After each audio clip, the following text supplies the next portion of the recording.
adından ve muradın boyu çağlar.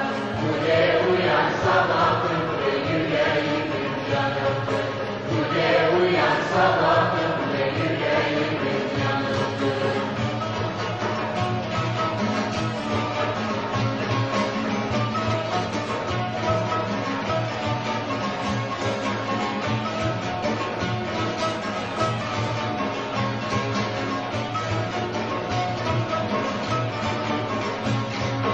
Bu dağlar bizim olsa ve etrafı bizim olsa, bu dağlar bizim olsa ve etrafı bizim olsa, yarın uykusu gelmiş ve yastığı bizim olsa.